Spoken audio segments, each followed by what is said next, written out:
তো পটলগুলো আমি এবার কেটে নেব। এরকম করে অল্প অল্প করে খোসা ছাড়িয়ে নেব।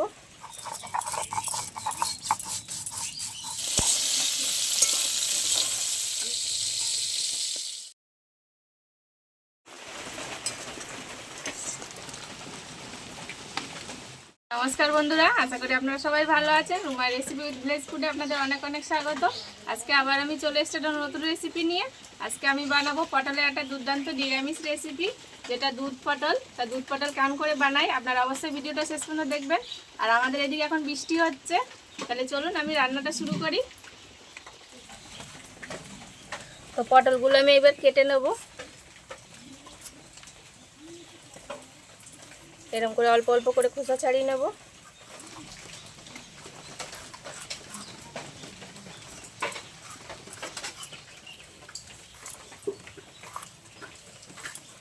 দুধ পটল বানানোর জন্য এরকম ছোট ছোট করে কেটে নেব। আর পটলগুলো কিন্তু একদম জালি হতে হবে, তাহলে কিন্তু ভালো লাগবে।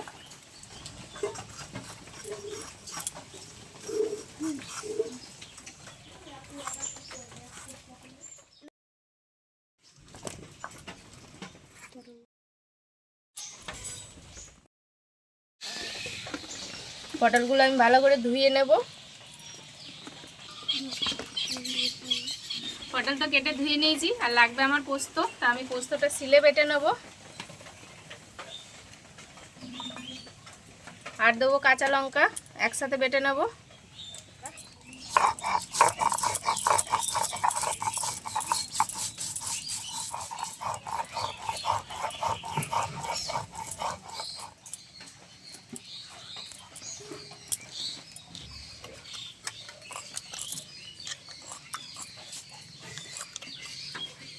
কড়াই দিয়ে দেবো আমি সাদা তেল।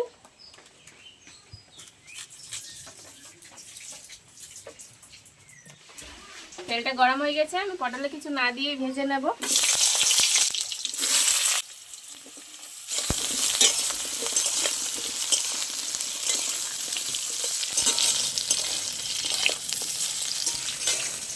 পটলটা আমার ভাজা হয়ে গেছে, এবার আমি নুন দেবো। আগে থেকে নুনটা দিলে কিন্তু পটলটা ভালো ভাজা হবে না, তাই এবার আমি নুন দেবো।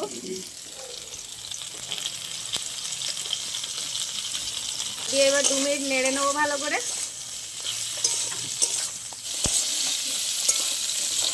আমি পটলটা এরকম লাল লাল করে ভেজে নিয়েছি, এবার তুলে নেব।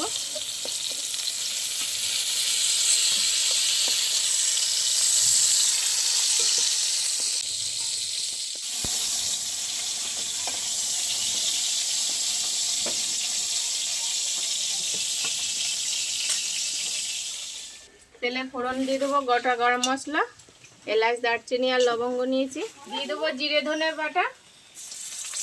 এবার একসাথে ভালো করে একটু ভেজে নেব।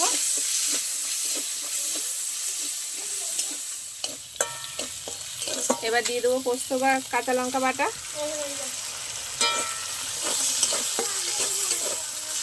একটু ভালো করে নেড়ে নেব।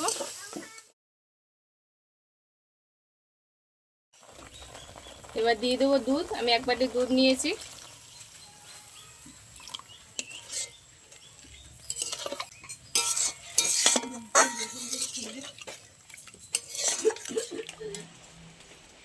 আমার ঝোলটা ভালো ফুটে গেছে, এবার ভেজে রাখা পটল দিয়ে দেবো।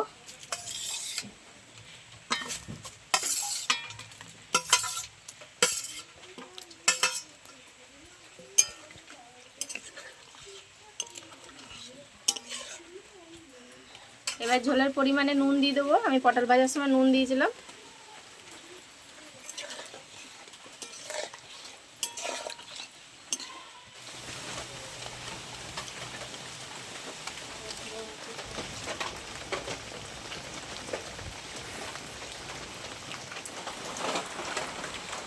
নামানোর আগে একটু চিনি দিয়ে দেবো, একটু মিষ্টি মিষ্টি টেস্টটা ব্যালেন্স হবে ভালো। আর একটু ঘি ছড়িয়ে দেবো উপরের থেকে।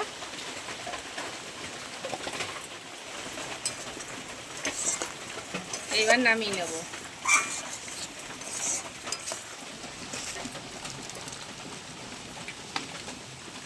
ভিডিওটা শেষ পর্যন্ত দেখার জন্য অনেক অনেক ধন্যবাদ। আর এরকম নিত্য নতুন রেসিপি পাওয়ার জন্য অবশ্যই আমার চ্যানেলটা লাইক করে সাবস্ক্রাইব করে রাখবেন। আর ফেসবুক থেকে দেখলে লাইক করে ফলো করে রাখবেন। দেখা হচ্ছে আবার কোনো নতুন ভিডিওর সাথে। তত সময় ভালো থাকবেন, সুস্থ থাকবেন, সাবধানে থাকবেন। টাটা।